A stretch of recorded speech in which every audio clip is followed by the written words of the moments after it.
Now for this example naman, so instead of finding the point along the ellipse nearest to this point, we need to find the shortest distance. So they have the same concept.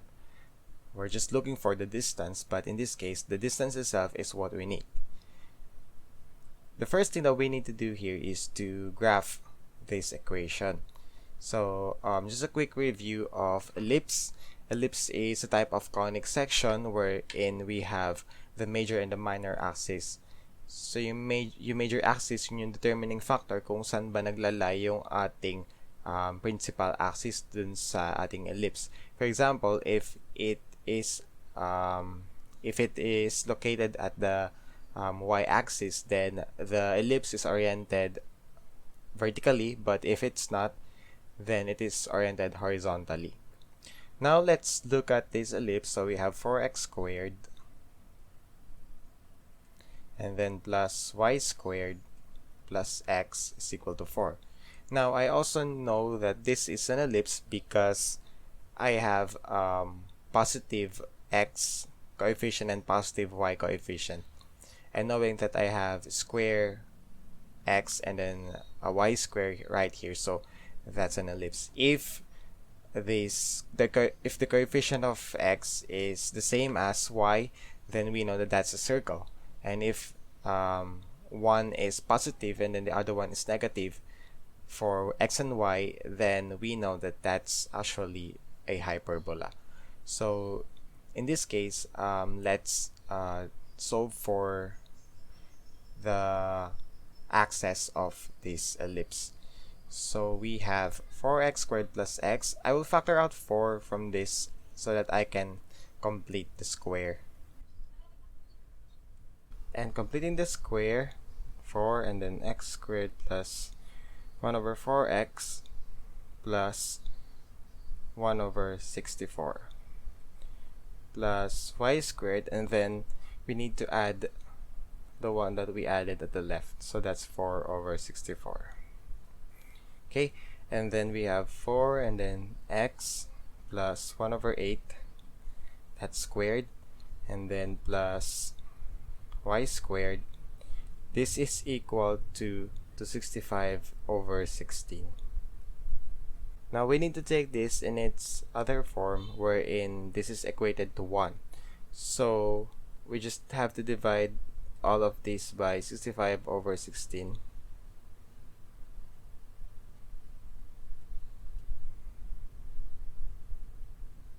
Which makes this equal to x plus 1 over 8 squared divided by 65 over 64, and then plus y squared over 65 over 16, that is equal to 1. Okay, so now that we have this form, we know very well that this one is our b squared and this one is our a squared, because 65 over 16 is much larger than 65 over 64. And we know in this case that our axis is the y-axis, or any portion wherein we have the axis as parallel to y-axis. So knowing our a, we can also check on the value of our a squared. We can check on the value of a, that's simply taking the square root of 65 over 16. So this is equivalent to around 2.0156. And for b, we have the square root of 65 over 64. So I'm thinking this is very close to 1. So the answer is 1.0078 for b.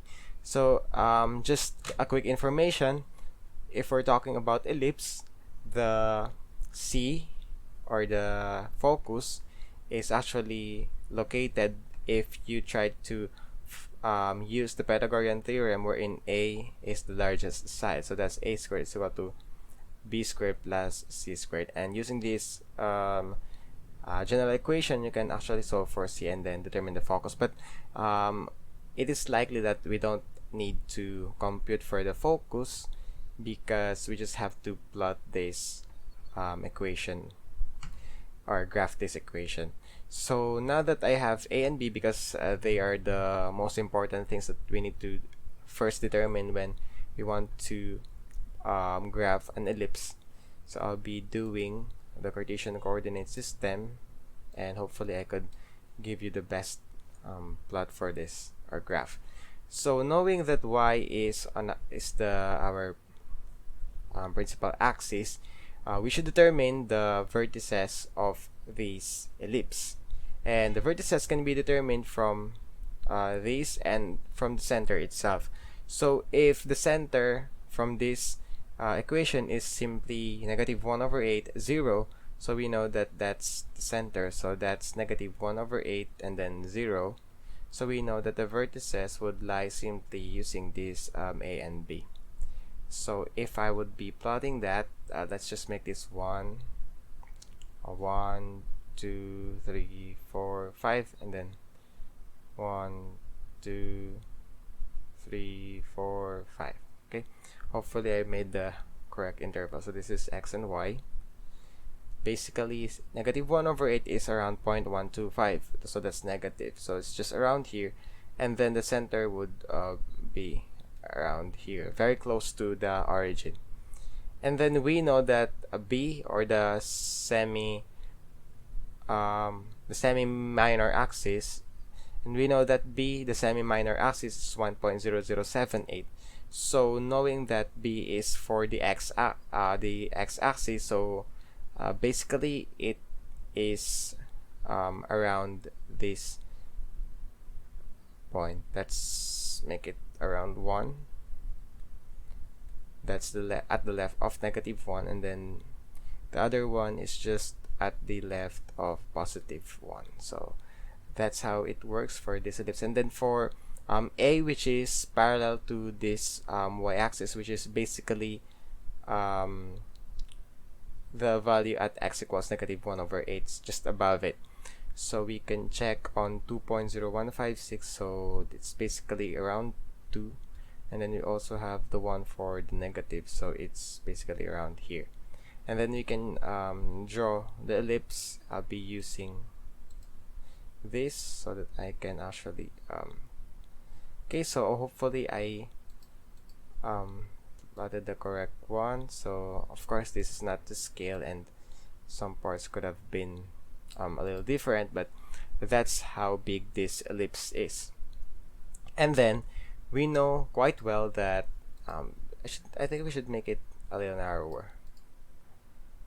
Okay, so I think this is more likely, and then we extend a little, I guess. Okay, so this is, I think, the best figure that I can do for this problem. And then the actual question is, what is the distance between this, the shortest distance between this ellipse and then this point? That's -3, 1. So if you would plot that, yes, plot it, and then check on that. That's -1, -3, and then this one is +1. So this is where the plot of that point is. And then if we need to take the distance from the ellipse, then we know that we need to find the the perpendicular distance from this point to that ellipse. So if you take the slope of that, then we know that that's the perpendicular distance. So in this case, if we set this as let's say we have x and y for our ellipse, any point in the ellipse, and then this one is a constant, -3, 1, so it's fixed just right there. We can also use a distance formula in this case. So we know that the distance is simply the square root of x plus 3 squared, and then we add y minus 1 squared. And knowing that y can be expressed in terms of x, or vice versa, x can be expressed in terms of y, we can now determine the value of our distance, the value of our x or y, depending on our equation that we'll be using.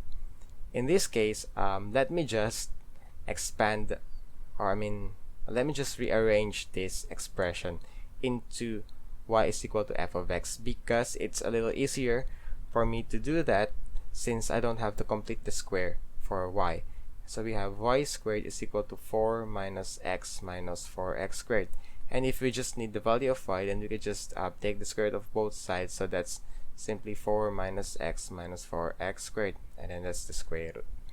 So in this case, I can now substitute for that expression right here, and I'll be left with x on both terms.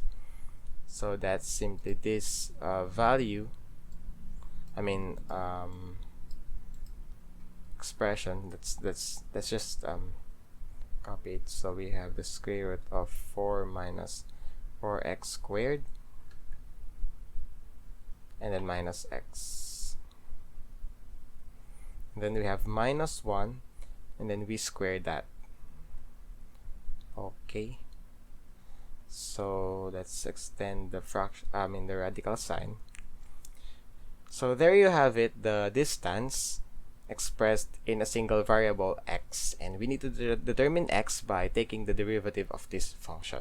So the derivative, let's change it. So the derivative with respect to x is equal to 1/2, and then we have x plus 3 squared plus the quantity square root of 4 minus 4x squared minus x, then minus 1 squared, and then this is raised to negative 1/2, and then we multiply this with the derivative of what's inside. So that's I think we should transfer this one. Oops. Okay, so we have more space.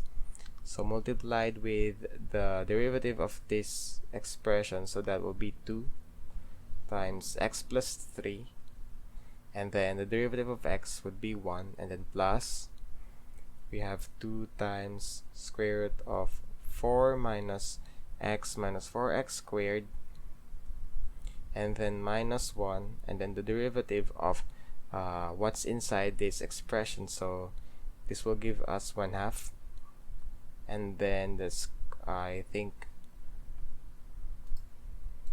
it can't fit right here, so let's move it a little. So we have times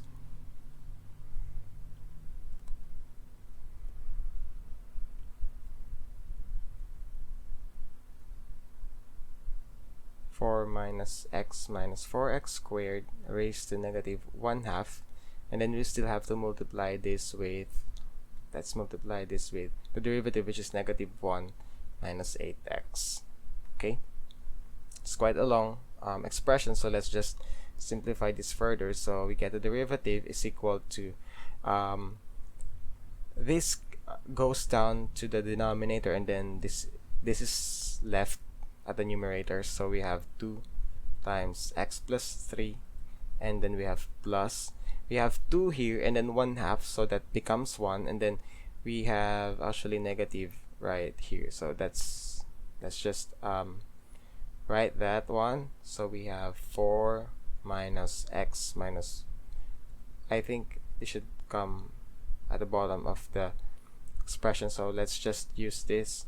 So we get square root of 4 minus x minus 4x squared, then minus 1, and then multiplied with negative 1 minus 8x, and then we divide this with 4 minus x minus 4x squared, and then that's the square root. Okay, and then this is divided by, this whole expression divided by this derivative. So we get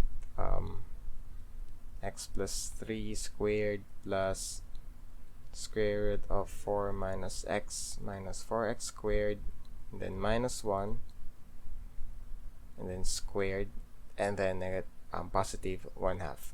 So this is particularly the derivative of this expression. It's quite a long derivative, but we just have to equate this to 0, and now we're left with this expression at the numerator.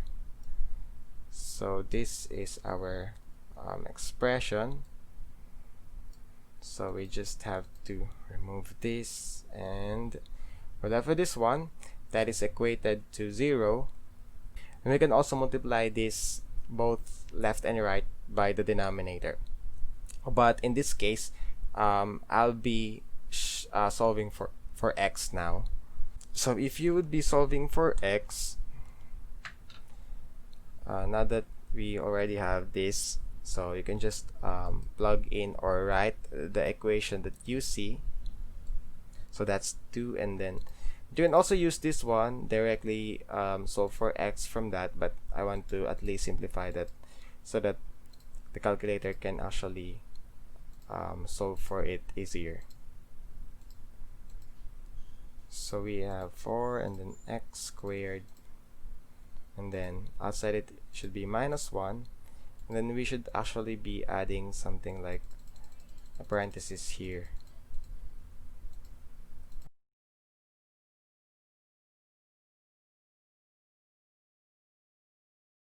And then we set this equal to 0. I need to identify the value of our 0. Now, let me show you something. If I set this equal to 0,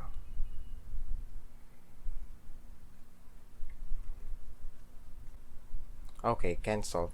So as you can see here, the calculator couldn't solve your problem. And the reason is that 0 is a very critical number in solving for critical values. I don't think I have mentioned that in extreme value function, but as I speak, the idea is that when you try to shift solve, you could always do something like use the memory, as what I've mentioned before. So solving for x, and then you input the memory, then your calculator will iterate from that value. But if you would look at this figure, we know very well that if we're concerned with the value of x from this graph, we know that the value of x is actually a negative value, and because this is the closest possible based on this graph or illustration, we know that that's around -1. So you could just write -1 for the memory so that your calculator would be able to find the exact value of x, and that's it. That's a very fast calculation. So we have -1.0764, so that's or 5. That's -1.0765. Now what I'll be doing is I'll be storing this value. So shift and then store. I'll be storing that for letter A.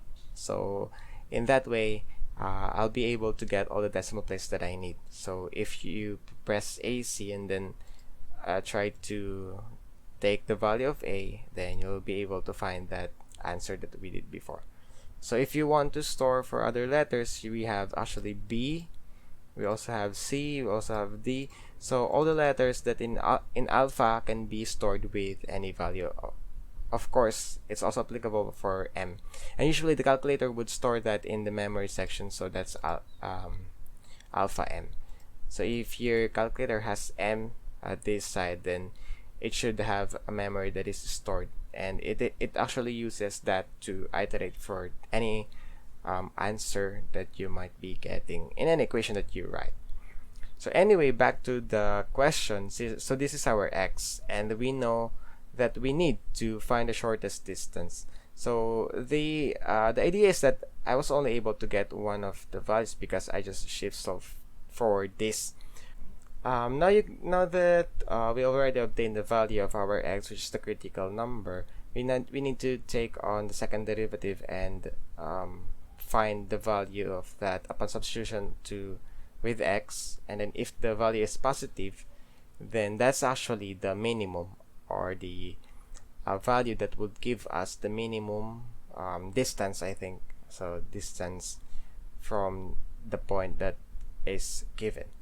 So I think actually we could use this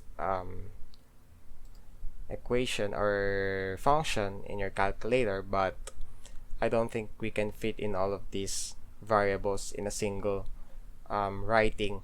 So the best way for this is to just take the second derivative. So the way that we can look at this is to simplify first this expression, and then we plug in that to this function so that we can get the second derivative.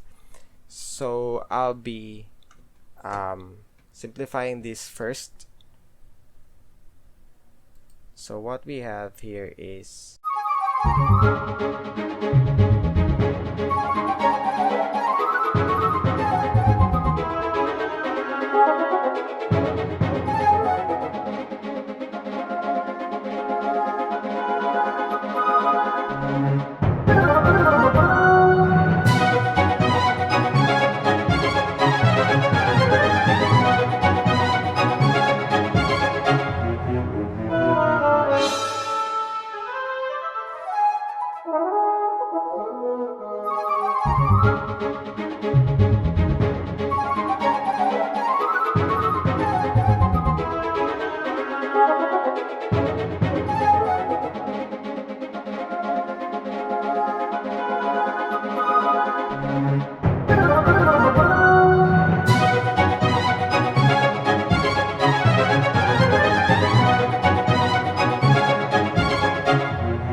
okay, so the answer for this one is 23.5184. So that makes it positive for the second derivative. So this confirms the fact that this value for the critical number is actually our minimum. So with that, knowing our minimum, we can now say that the shortest distance would be substituting this x value with this. So we could just copy this and then substitute the value of x from this expression. So from this equation, we know that the distance, or the minimum distance, from -3, 1 to the ellipse is simply equal to the square root of so upon substitution with this value to x, so we will be able to obtain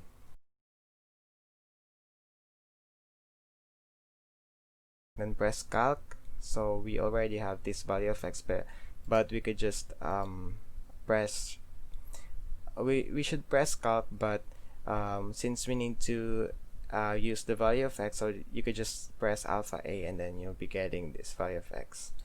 So that's it for the distance. We have 1.9526. So the distance is actually 1.9526 approximately, 1.9526, and the unit is units.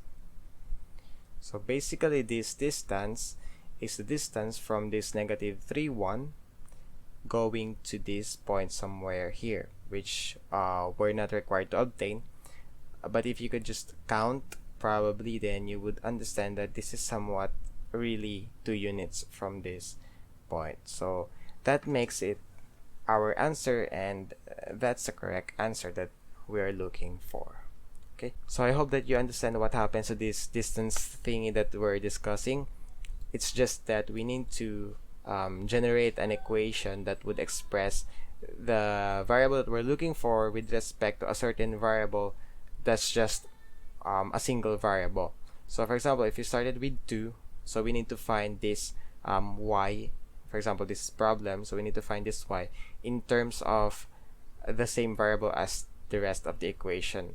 So if we have, for example, let's say the distance is the distance obtained from this x, let's say a function of x, y, and z, and then with this, since we need just one, we need to express this y in terms of x and then this z in terms of x. So that's how it works for all problems in optimization. You just have to express that in a single variable that that is likely easier to do than the rest of the variables. The selection is just that the best thing that I think is based on the idea that it's more or easier to solve, because if we're trying to solve this using y, because that's possible, pwede nyong iselect dyan is y, because there's no something like general rule na kapag ka may distance, just use x, and pagka merong ganito, just use y. We don't have any rule like that, so you're free to choose whether it's x or y, but make sure that you're able to express that in terms of the single variable. For example, I just used y, so meaning I need to express all of these in terms of y.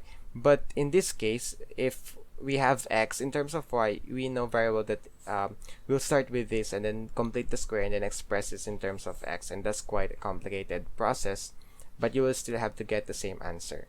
And by the way, the answer here should be the distance, or should I say the shortest distance from let's say point -31 to the ellipse is 1.9526 units. So this could be your finishing touches for this problem. Okay, so shortest distance from point -31 to the ellipse is 1.9526 units. And don't forget the unit. The units is the one that we use whenever we refer to the numbers, or the value of a certain distance that we obtain from the Cartesian coordinate system. Because if this is a distance, let's say in real life, it could have been meter, centimeter, or millimeters, or inches. But since we're talking about the Cartesian coordinate system and we need to represent that in terms of a certain unit, then units would be the best choice. And we could also, and if we're talking about the area and then the volume, and then we're referring to any plane and the Cartesian coordinate system, then we'll be using units squared, units cubed, or cubic units, because units is a general term that could mean meter, centimeter, anything. Okay, so that's how it goes for the shortest distance and probably the maximum distance. And you could see the maximum distance right here in this example. Okay, so with that, let's move on with the third problem.